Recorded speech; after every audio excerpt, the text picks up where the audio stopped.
This podcast is supported by listeners like you. We're grateful for your tax-deductible donation at newthoughtphilly.org or the link in the episode description. A practical prayer is a prayer that works. These discussions between Reverend Bill Marcioni and Carol Lawrence dive into the details of how it works and how to work it. Reverend Bill is a New Thought minister and the author of Practical Prayer for Real Results. Your new life begins with a new thought. Carol Lawrence is on a spiritual quest, finding the New Thought teaching after decades on the pulpit in 3 different traditional denominations. I've got some questions. Together, they're exploring the philosophy and activities that come together from many of the world's religions to create the practical spirituality that is New Thought.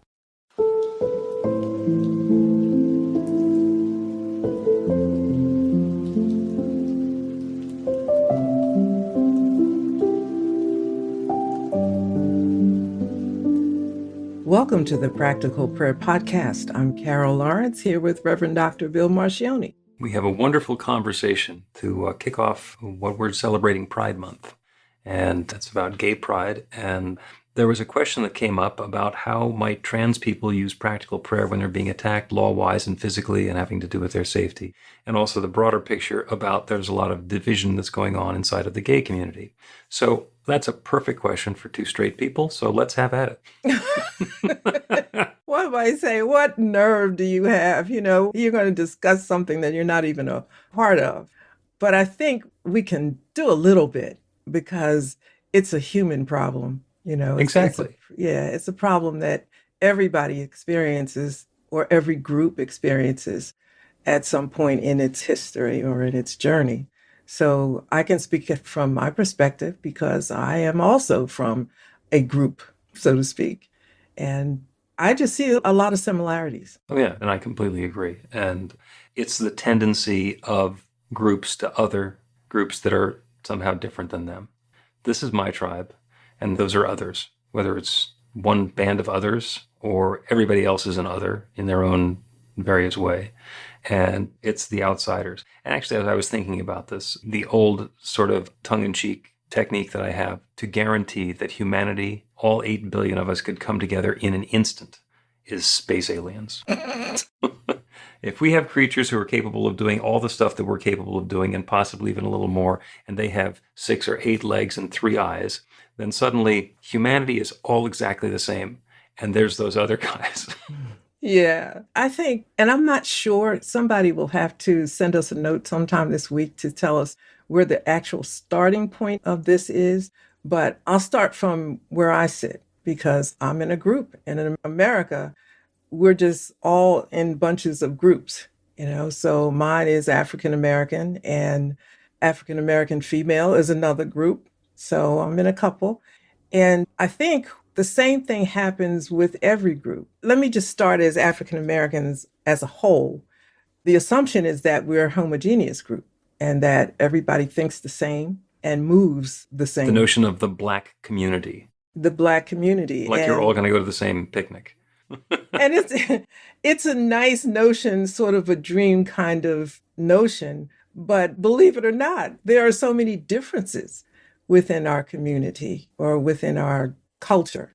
And when people approach with a stereotype of how Black people think and they are, whatever, you're standing there thinking like, that's not me. You know, where'd you get that from? But also within the culture itself, and I'm assuming in every culture, they're the same dynamics that are present in the whole of all cultures combined.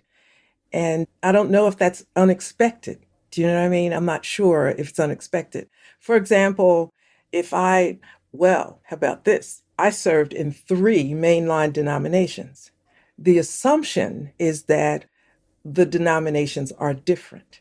And there are some differences, but they're subtle. Oh, yeah. Well, you get into the Methodist Church and they think that the Baptists are different. Yeah, but there are 3 or 4 things that anchor you to Christianity. After that, it's all a go. So, yeah, there's differences in the nuance and the techniques. Yeah, so when we come together in each denomination, I experienced this. And there's one denomination that I don't talk about because it wasn't mainline, so we'll just leave it at that. but it's still the same, there becomes a hierarchy and a ruling class or all that kind of stuff. And I think that's a group dynamic. And I think it probably exists in every single group, no matter what that group is. So while we come together because of our difference, and we've been marginalized for whatever reason, so we all find ourselves over in the margin and we kind of support each other. Now that we're supported, now there's some things we got to address on the inside. There's that 3-letter word, that ego thing, it just shows itself in so many different ways. So I have no doubt that it is in every group. Mm-hmm. I think that that's absolutely true. And by the way, the same thing happens in New Thought, because New Thought is this grand, wonderful idea, and we can all trace our lineage back to the stuff that Ralph Waldo Emerson wrote down and didn't explain, and Phineas Quimby experimented with and proved works, which is basically the practical prayer technique.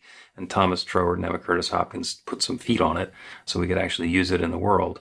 And then people took this great teaching and they started heading in slightly different directions. So the Unity Church of Christianity, or now it's just Unity, is one of them. And then there's what Ernest Holmes did, which is religious science, which was Religious Science International and the United Church of Religious Science. There's one that's divided into two, which is now combined back into one called the Centers for Spiritual Living.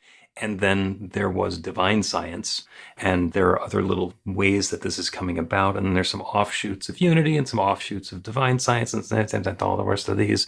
Like the Agape International Spiritual Center is an offshoot of religious science. So we can continue to divide and unfold ourselves in different ways. And somebody who's sitting in a religious science church can look at somebody who's in Unity or divine science and say, those are completely different. And they're not. They're the same teaching with a slightly different flavor. It's like going into the Baskin Robbins and fighting about whether it's rum raisin or chocolate chip. It's like, it's ice cream. You're in an ice cream store. Let's celebrate the ice cream because we're not in a shoe store and we're not in a steakhouse. Yeah. I was thinking about this. I don't know. I can't remember what day you sent the memo, but all these ideas just started firing off in my head. And I thought, okay, now be careful the way you say this, but say it. All okay. Right? And here's Carol saying it. This is me saying it. And let me assure you that if I mess this up, I'll fix it. Okay, Carol, take one in that case. Okay. So I thought, Pride Month. Why do we have this? Everybody's okay. Everybody isn't okay with you. So you have Pride Month.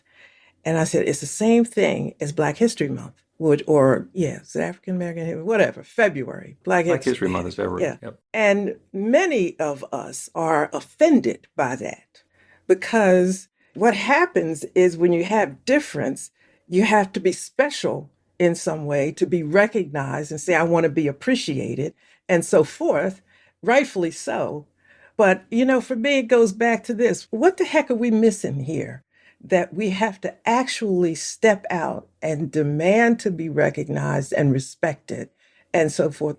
It's basically the lack of understanding or the failure to understand that we are all unique expressions of God and that we're made in the image of God.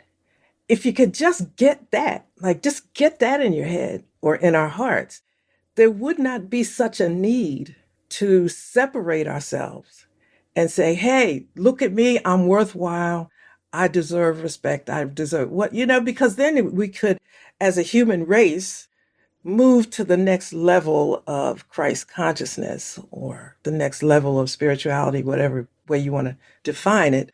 Now, I hope that came out right, but before somebody tells me that that's a Disneyland dream, I get it. And I understand. And there's actually, you inadvertently slipped in that little 4-letter word that makes what you were talking about so much more challenging in the real world than it is in the world of sensibility, where we can just assess things and say, this is obvious. And the 4-letter word is just. Can't we just all get along? It implies that getting along is going to be easy.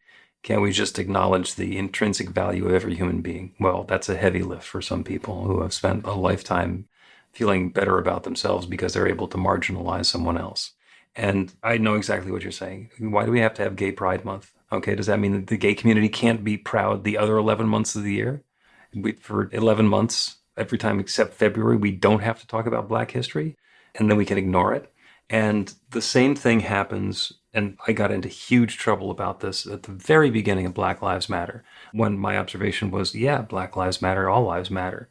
And I realized that I was approaching it from exactly the wrong direction, because I can say that all lives matter, and people look at me, middle-aged white guy, and say, what do you know about anything? And how can you say that? And how can you say you're trying to take away the importance of what we're trying to say, that Black Lives Matter? Because they do. And what I realized is that until all lives matter, until Black Lives Matter, no lives matter. Until we can have gay pride 365 days a year, we need to focus on the fact that that's actually a thing. We need to be able to identify and bring that out so we can celebrate it and say, this is okay. This is a perfectly acceptable way of life, and it can be celebrated and enjoyed, and there can be parties about it, and we happen to do it 1 month a year so we can really bring our attention to it, and then we can take a breath and then do it again next year.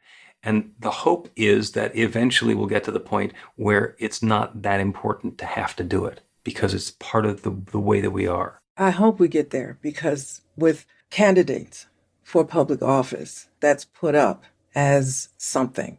And I'm thinking, why do we need to know this? You're fine. It's like, I don't really care.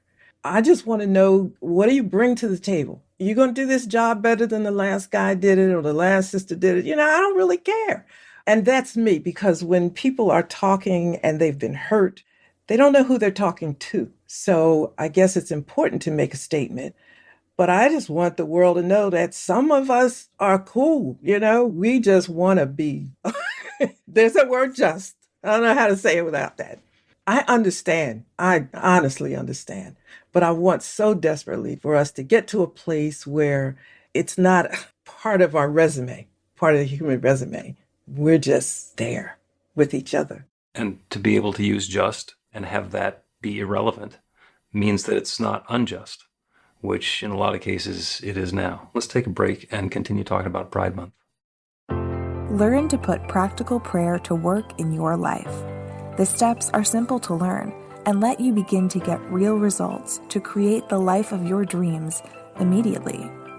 Reverend Bill Marcione's widely acclaimed book, Practical Prayer for Real Results, gives you a clear summary of the New Thought principles behind practical prayer and the series of easy-to-understand steps found in the most effective prayers from religions and spiritual practices all over the world and throughout history. Practical prayer is not a replacement for your religion or practice. It's a technique to make the work you do in consciousness even more effective. The book includes 40 prayers on various topics that you can adapt as needed and use as your own. Practical Prayer for Real Results is available in paperback, Kindle, and audiobook on Amazon or at b-the-light.com. That's b-the-light.com.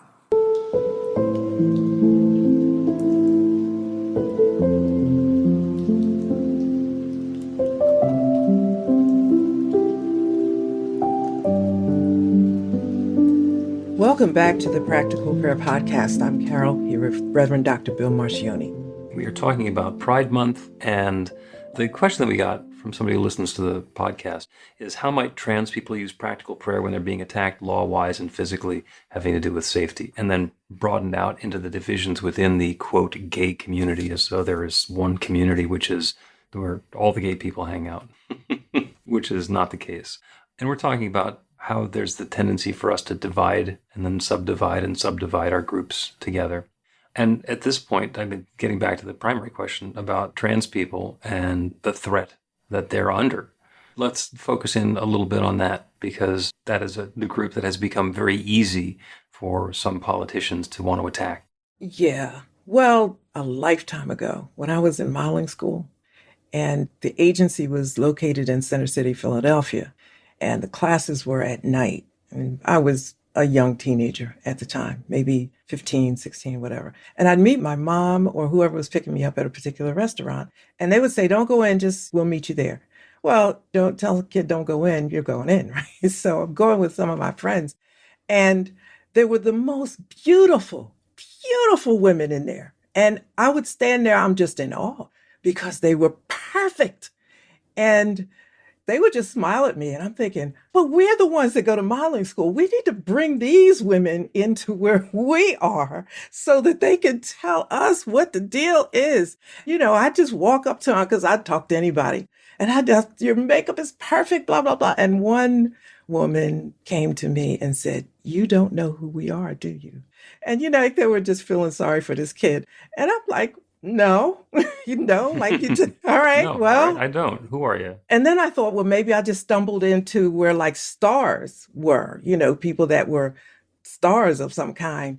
And she said, we're trans. And like, is that a place? So I brought that up to say that some of us are so, we don't know. We don't know. And I'm mad at anybody.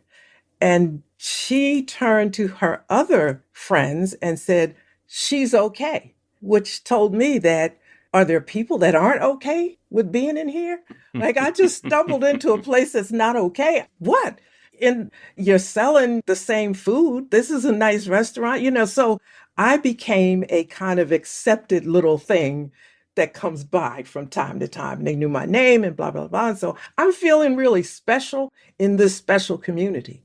And nobody said anything mean or tried to do anything mean. So I'm thinking, this is all right. Now, several decades later, I'm wondering, what the heck is wrong with people? These people are people. Mm-hmm. And matter of fact, I get my makeup tips from them. And people tell me that I'm cute, my makeup looks good. Hey, can I tell you where I found out how to do it? And I'm saying that affectionately, jokingly. I just don't get it. I don't get why we're bothering people. They're not bothering anybody. They're just doing what they do. Yep. Wonderful phrase that I absolutely am a huge fan of, which is love is love. Mm-hmm. And if there is a relationship and a connection between two consenting adults, it is none of my business who either of them claims to be or what agenda they happen to have. If they say this is my person and the other one says this is my person, have at it. There are some things that I prefer not to think about just for myself personally, but that's just me. That's just me. But I celebrate the love unfolding and the opportunity for that soul connection to happen. Yeah, I'm not sure. Let me say this.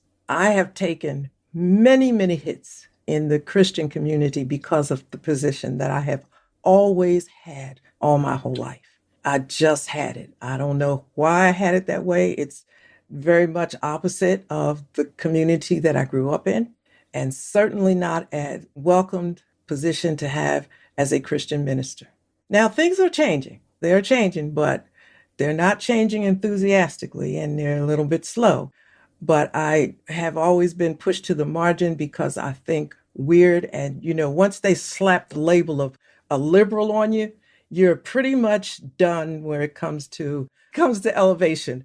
But you know what? I don't care. I never did because I always figured God was going to elevate me above y'all anyhow. If you love God, whatever that means to you, if you espouse any of the attributes that God is, and most people only know that, they don't know anything. They say, well, God's supposed to be love, or work with that. Okay, let's start with that. And if you hang on to that one, there's no way you can be as ugly, and I'm saying it, as ugly and judgmental as many are. And I think I'm going to make a reel about that. Because here, church is declining and we don't know why. And it's because the love and attribute of grace and all that, I'm trying not to mix up the words too much. It's just not there, allowing God to just be God's self through us as it relates to other people without putting judgments on it and all that kind of stuff. You know what? Listen, we're going to break in a minute, but I got to say this. So I'm talking to my sons and they're very much the same way. And you hear people say, well, God doesn't like this and God said this. And how you know? Yeah, who's putting words in God's mouth? I mean, how dare you? I'll be in the church, and listen, I had a mic every Sunday, even between churches, I had a mic. And when church was over, I was at a mic somewhere else. And I didn't mind saying that this homophobic stuff y'all doing ain't nothing but the flavor of the month. Because as soon as another quote sin comes up, that is more politically charged and whatever else, you'll forget that and hang on to this, just like you did. You shouldn't smoke, you shouldn't drink, you shouldn't do something. You know what I mean? So this is not, I'm trying not to say this is not God. Because, I'm getting the language mixed up here. This is not an expression of God. Right. How about that? That's what I mean. It's fun to watch you get frothy. You get charged up. I'm trying to find the right words, right? And I hear exactly what you're saying. And there's the story about during his ministry, Jesus took a whole bunch of criticism for hanging around with the lepers. There's the lepers, and he goes and hangs around with them, okay? And Jesus said, no, this is good. We love everybody. And I can't imagine that lepers were okay, but trans people are not. Like, what's up with that? For somebody who's saying that, oh, this is against Jesus, is like, yeah, I don't think you're identifying the guy who you're claiming there, because that's not what he was about. Just for myself, and before we take a break, a ridiculously powerful and very dangerous tactic to try. And I don't know if anybody's going to do it, because there are now states where there are bathroom laws, where everybody has to use the bathroom of their gender as assigned at birth. Well, I can imagine an incredibly large group of trans and drag people go in and using the wrong bathroom and see if they can get some attention. Again, very dangerous, but boy, is that going to get some attention. And have people say, maybe it's okay if we could just not have to pay attention to this and you can use the other bathroom. You know what I wondered? What the heck are y'all looking at in the bathroom anyhow? I mean, what are you doing?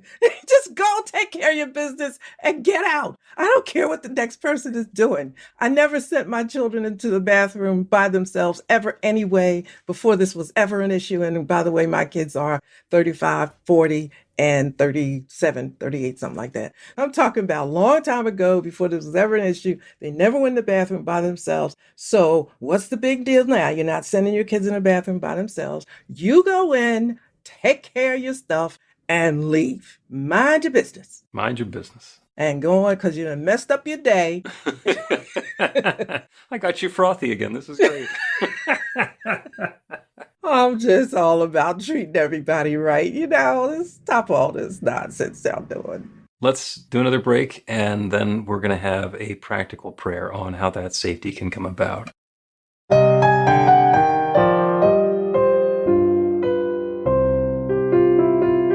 It's Reverend Bill letting you know that the Practical Prayer for Real Results class is now available on demand. That's right, you can take it at your own pace, anytime you want. All of the information is at bethelight.com. That's b-the-light.com. You know where to find that stuff. The class is 5 lessons, broken down into 18 modules, and you can take them at whatever pace is comfortable for you. As you work through the process, it starts out with the theory, goes into the practice, there are experiential activities and exercises, and at the end of the program, you will wind up with an understanding of how practical prayer works, and a practical prayer for yourself that will work to create transformation in your life. And as you know, it works for everything. Take a look at the class online at bethelight.com. There's a sample lesson so you can see how the class is going to work for you, and then dive in. The great news is it's on sale now. You can register and save $20 off of the regular price. I'm looking forward to seeing you in class.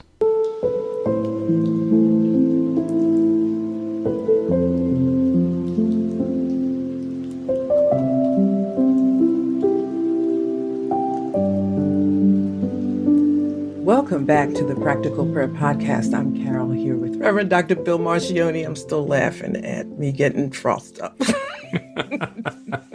It's adorable. I love when that happens. And the prompt that we've been dealing with for the episode is about Pride Month. And the question is, how might trans people use practical prayer when they're being attacked law-wise and physically and having to do with their safety? So that's what the prayer is about for the program. And that's what we're going to close with today, is a prayer on how we can have safety come about, and physical safety, legal safety, to be in that place of safety. And this is a perfect example, because when we are experiencing injustice, when we're experiencing that fear of being othered, of being marginalized, being attacked, being undermined, and it's everything from being pushed out of society to being pushed into jail, to have our lifestyle and our way of being challenged and undermined. And that's dangerous. And then what do you do? And how do you deal with it? And all of those threats that are coming. And you never know what direction it's coming from next. And that is all very real It is very real to have those experiences, to have those concerns, to have those fears. And the prayer is about turning our attention and our awareness to something bigger. So we know what those challenges and what those situations are. We know that what we want to have is safety and well-being and equality and fairness. And in situations where we don't know how that's going to happen, we can leave the how aside just for now and turn our attention to that infinite creative power, that one, God, divine spirit, nature, the creator, the Big Bang, that source from which everything flows. There is one power and presence that shares itself as everything, everyone, everywhere. It is infinite energy. It is limitless love. It is all intelligence. It is all knowing. That one shares and expresses and reveals itself in billions of different ways, an infinite variety of ways. Everything that exists is that one infinite energy vibrating in its own particular way. Everything is that divine presence. And because that's true, I know that's true of me and of each one who is listening to this prayer, and of everyone who is in a marginalized community, experiencing that challenge, that difficulty, that otherness that might have happened up until now, and to know that that is not prescriptive. Principle is not bound by precedent. What has happened in the past does not need to happen in the future. There is transformation possible and available in this moment and in every moment. So we set the intention for that goodness, knowing that each one within the sound of my voice, everyone within these communities, everyone everywhere is that divine love expressed in its own way. So I call upon safety. I call upon harmony. I call upon balance. I call about peace of mind and comfort and ease and effortlessness and joy and the experience of love and health and comfort and vitality for everyone. Knowing that when somebody is successful and happy and joyous and loved and loving and prosperous and joyous, it takes nothing away from anybody else. It is an infinite universe, and more love, good and more good, prosperity and more prosperity, health and harmony, and more and more and more is always available.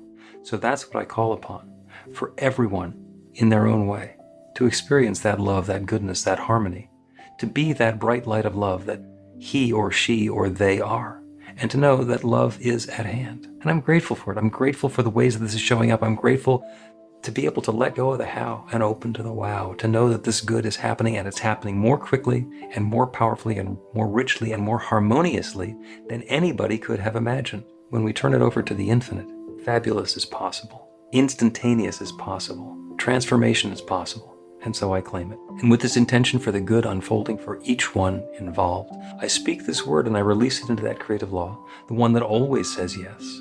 And I know, without any question whatsoever, that that law is now responding. There is nothing in the way of this good. It is coming about now. And so I let it be. And so it is.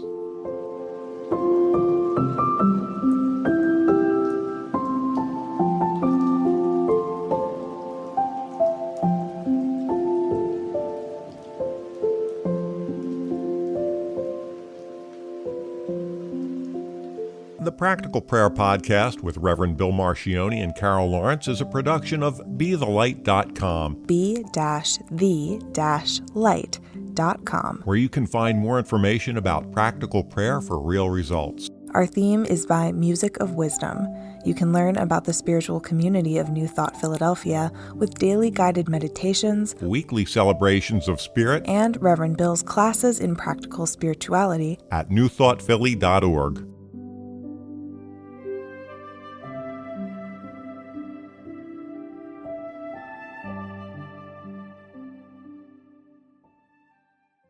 This podcast is supported by listeners like you.